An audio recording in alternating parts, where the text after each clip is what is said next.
السلام علیکم ورحمۃ اللہ وبرکاتہ۔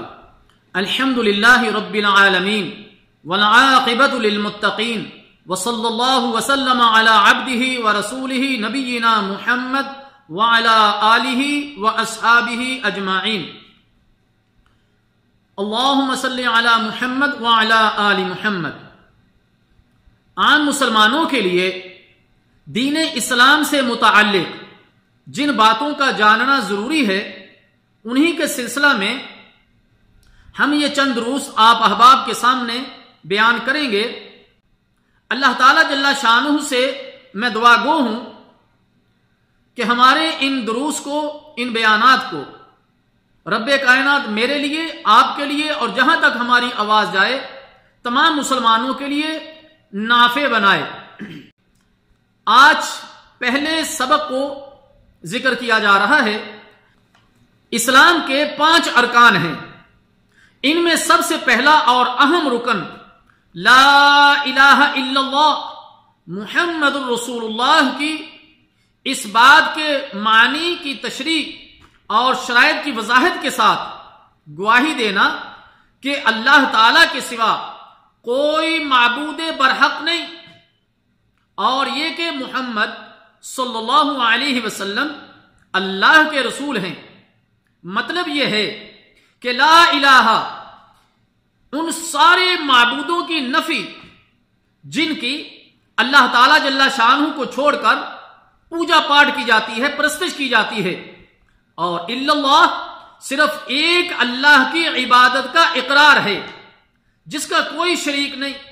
لا الہ الا اللہ کی شرائط ہم ابھی آپ کے سامنے ذکر کرتے ہیں۔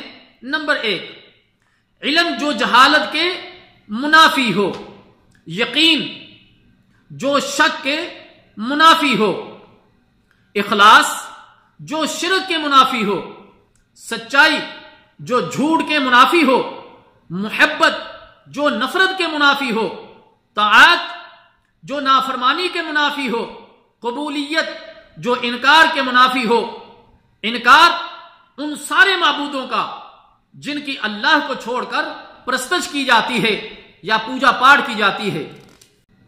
اور اسی طرح لا الہ الا اللہ کے ساتھ محمد الرسول اللہ کی گواہی کا مطلب یہ ہے کہ اس کے تقاضے بیان کیے جائیں۔ نمبر 1، رسول اللہ صلی اللہ علیہ وسلم نے جن باتوں کی خبر دی ہے ان میں آپ کو سچا جانا جائے، جن باتوں کا حکم دیا ہے ان میں آپ کی اطاعت کی جائے، جن کاموں سے روکا ہے ان سے باز رہا جائے، اللہ کی عبادت اس طریقے پر اور انہی افعال کے ذریعے کے ساتھ کی جائے جو اللہ اور اس کے رسول صلی اللہ علیہ وسلم نے جائز اور مشروع ٹھہرائے ہیں۔ اس اہم ترین رکن کی وضاحت کے بعد اسلام کے باقی ارکان ہم اگلے درس کے اندر جو ہے وہ ذکر کریں گے، مثلا نماز کو ادا کرنا، زکوٰۃ دینا، رمضان کے روزے رکھنا، زاد راہ ہو تو بیت اللہ کا حج کرنا۔ اللہ تعالیٰ جل شانہ سے دعا ہے کہ اللہ تعالیٰ ہمیں سمجھنے کی اور عمل کرنے کی توفیق عطا فرمائے۔ والسلام علیکم ورحمۃ اللہ وبرکاتہ۔